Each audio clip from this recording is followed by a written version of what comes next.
বন্ধুরা, যে ওগুলো পাতা দেখতেছেন, এগুলো হচ্ছে ওগুলো পাতা। এগুলো দিয়া বাড়িতে গ্রামের মানুষরা পাখি তৈরি করে।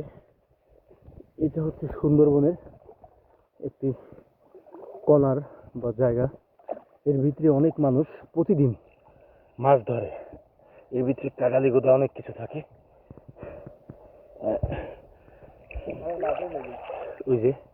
ওই যে একজন মাছ ধরতেছে।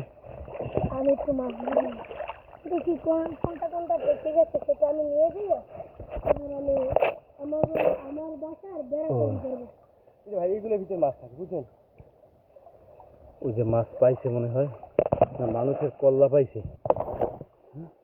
ওটা কি ভাই? এটা একটা বিশাল বড় একটা মাছের গাড়া। মাছের গাড়া মনে হয় মারা গিয়েছে। দেখুন এই দেখুন, এটা কি মাছ? এইসব জায়গা যতটুকু নিরাপদ ততটুকু ভয়ঙ্কর। কারণ এসবের ভিতরে এই নদীর পাড়ে, নদীতে কিছু কিছু সাপ থাকে, যে সাপগুলো হলুদ বর্ণের হয়ে থাকে, হলুদ এবং কালো। নদীতে যে সাপগুলো থাকে, এই সাপগুলো নদীর পাড়ে আস্তে আস্তে শুয়ে থাকে মরা সাপের মতো।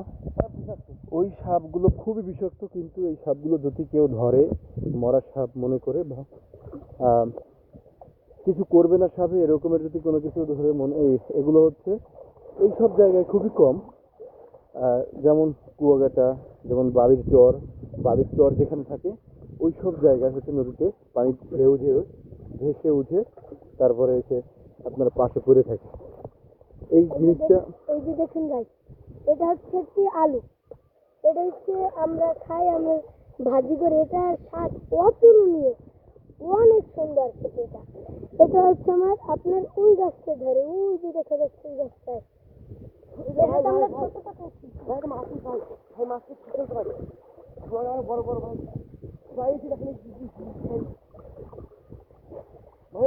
ভাই ধরে রাখতে ভাই, ওরাই ছুটি গেছে।